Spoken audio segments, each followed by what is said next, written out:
Assalamualaikum warahmatullahi wabarakatuh. Halo semuanya, perkenalkan saya Yuni Hargatur Rahmah dengan nomor NPM 2122001. Di video ini saya akan membahas tentang posisi mata pelajaran sejarah dalam kurikulum merdeka. Kurikulum merdeka. Kurikulum merdeka adalah upaya yang dilakukan oleh pemerintah untuk memberikan fleksibilitas lebih untuk sekolah dalam merancang kurikulum mereka sendiri, dengan tujuan untuk menghasilkan pendidikan yang relevan dan sesuai dengan kebutuhan dari sekolah tersebut. Dalam konteksnya, pembelajaran sejarah kurikulum ini memungkinkan sekolah untuk lebih menyesuaikan materi pembelajaran sejarah untuk sekolahnya dan sesuai dengan keadaan. Kurikulum merdeka timbul akibat dari adanya pandemi COVID-19 yang terjadi di Indonesia sejak tahun 2020. Kedudukan pembelajaran sejarah di kurikulum merdeka tidak kuat seperti pada kurikulum 2013. Pendidikan sejarah yang awalnya terbagi menjadi dua mata pelajaran, yaitu sejarah wajib dan sejarah peminatan, kini di kurikulum merdeka hanya menjadi satu mata pelajaran. Untuk fase E atau kelas 10, mata pelajaran sejarah bergabung menjadi satu dalam mata pelajaran ilmu pengetahuan sosial bersama dengan geografi, ekonomi, dan sosiologi. Sedangkan untuk fase F atau kelas 11 dan kelas 12, mata pelajaran sejarah ini menjadi mata pelajaran peminatan atau mata pelajaran pilihan dari siswa kelas 11 dan kelas 12. Konsep pembelajaran sejarah dalam kurikulum merdeka ini ikut mensertakan keterampilan siswa, yaitu keterampilan berpikir sejarah atau historical thinking skill, sehingga kurikulum merdeka ini dinilai lebih relevan dibanding kurikulum 2013. Sebelumnya, timbul polemik akan ditiadakannya mata pelajaran sejarah dalam kurikulum merdeka ini, tetapi telah dikonfirmasi bahwa kurikulum merdeka tetap mengikutsertakan mata pelajaran sejarah, tetapi hanya dipengelompokkan atau jam mata pelajaran saja yang dipangkas. Demikian tadi penjelasan tentang posisi mata pelajaran sejarah di kurikulum merdeka. Selanjutnya akan dijelaskan oleh teman saya. Assalamualaikum warahmatullahi wabarakatuh. Perkenalkan, nama saya Rizky Taufikur Rahman dengan NPM 212200020. Nah, di sini saya akan melanjutkan penjelasan materi dari rekan saya yang sudah dijelaskan. Ya, materi selanjutnya ada problematika konseptual pembelajaran sejarah dari aspek eksplisit dalam kurikulum merdeka. Nah, beberapa problematika itu dapat dirangkum sebagai berikut. Yang pertama itu ada timbulnya kurangnya integrasi konten sejarah dengan nilai-nilai nasional. Nah, di sini tuh seperti misalnya kayak sejarah itu kurang dalam kurikulum merdeka, dan juga kayak integrasi dalam pembelajaran sejarah, konten sejarah yang itu kurang lah di kurikulum merdeka. Yang kedua itu ada keterbatasan sumber belajar interaktif dan multimodal. Jadi di kurikulum merdeka ini juga itu kurang pembelajaran multimodal dalam pembelajaran sejarah. Yang ketiga ada ketidaksamaan penekanan pada aspek kognitif dan afektif. Yang saja itu kurangnya penekanan dalam aspek kognitif dan afektif. Yang selanjutnya itu ada kurangnya literasi pembelajaran sejarah. Dan yang keempat itu ada tantangan dalam mengadaptasi teknologi digital. Mungkin di poin yang keempat dan poin yang kelima itu masih masalah yang masih sering banget ditemukan di pembelajaran sejarah di kurikulum merdeka, karena literasi atau daftar pustaka-pustaka yang ada di sejarah itu mungkin masih susah untuk diakses dan mungkin masih terbilang langka. Namun itu tidak memungkinkan bahwasanya kedepannya itu bakalan ada literasi yang bisa di-upgrade. Nah, yang selanjutnya juga itu ada mengadaptasi teknologi digital. Nah, di pembelajaran sejarah juga itu mungkin sedikit kesusahan dalam mengadaptasi teknologi digital, karena mungkin memang bisa dibilang itu sebuah keuntungan bagi sejarah karena bisa diadaptasi oleh digital. Namun itu juga menjadi kekurangan karena tidak semua konten sejarah itu bisa diadaptasi melalui teknologi digital seperti itu. Nah, materi selanjutnya itu beberapa solusi yang dapat mengatasi beberapa problematika dalam pembelajaran sejarah dalam kurikulum merdeka. Nah, yang pertama itu ada pengembangan materi pembelajaran. Nah, di sini bisa dikembangkan lebih maju lagi untuk pengembangan literasi pembelajaran sejarah, karena mungkin sedikit kurangnya pengetahuan tentang literasi sejarah bagi mahasiswa maupun siswa itu bisa dikembangkan lebih lagi agar bisa mudah diakses, bisa mencakup keseluruhan seperti itu. Nah, yang selanjutnya itu menggunakan metode pembelajaran yang aktif. Nah, di sini kita menggunakan metode pembelajaran yang berbeda-beda, tidak hanya menggunakan satu metode pembelajaran. Entah itu menggunakan diskusi atau menggunakan permainan, game. Nah, itu agar pembelajaran itu tidak bisa dinilai bosan seperti itu. Nah, selanjutnya ada pemanfaatan teknologi. Dan di sini juga dapat memanfaatkan teknologi, entah itu dalam misal menggunakan game Kahoot seperti itu. Nah, saja juga itu menggunakan integrasi aspek lokal. Nah, di sini itu menggunakan beberapa daftar literatur atau literatur itu yang bersifat lokal.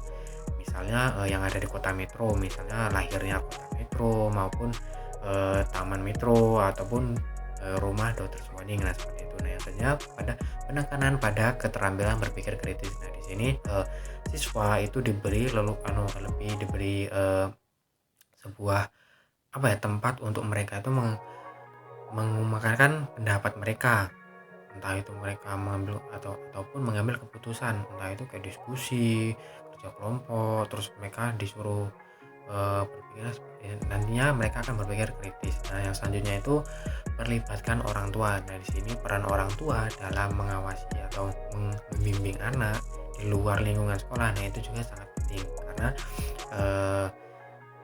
guru itu tidak bisa lah untuk senantiasa ada di lingkungan siswa. Nah, makanya di sini tuh kita perlibatkan orang tua untuk mereka itu inginlah belajar sejarah ini loh, sejarah. Ayo kita belajar sejarah seperti itu. Nah, yang selanjutnya juga itu pelatihan guru. Nah, tidak hanya ke siswanya saja, namun ke gurunya juga. Nah, gurunya juga di sini itu berperan penting lah untuk entah itu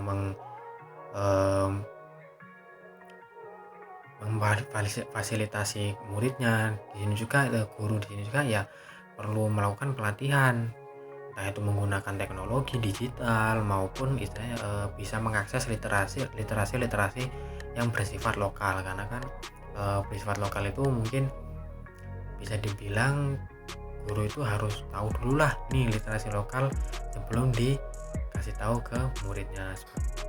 Perkenalkan, nama saya Widya Harum Pratama, MPM 21220026. Di sini saya akan menjelaskan materi bagian C, yakni anakronisme dalam kurikulum pembelajaran sejarah yang menyimpang dari standar baseline mata pelajaran sejarah. Anakronisme merujuk pada penempatan suatu objek, ide, atau kejadian pada konteks waktu yang tidak sesuai dengan waktu sebenarnya. Berikut ini beberapa contoh konkret anakronisme dalam kurikulum sejarah. Yang pertama, penggunaan sumber daya yang tidak sesuai. Sejarah seringkali diajarkan menggunakan sumber-sumber yang tidak sesuai dengan konteks waktu yang sedang dipelajari. Misalnya, menggunakan citra atau tulisan dari periode modern untuk menjelaskan kehidupan pada zaman kuno.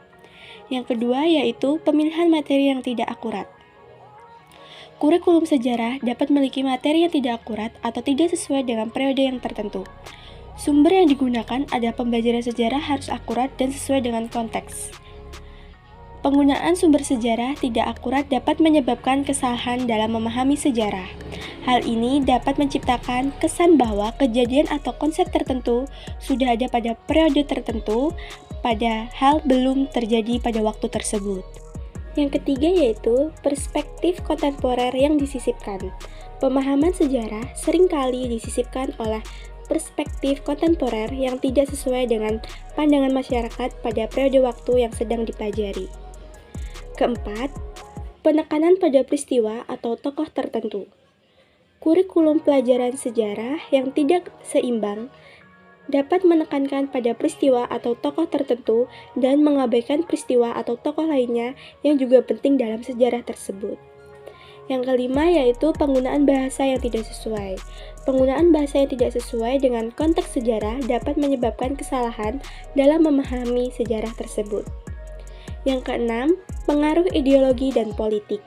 Beberapa kurikulum sejarah mungkin terpengaruh oleh ideologi atau kepentingan politik tertentu yang dapat menyebabkan pemilihan atau penekanan materi yang tidak objektif.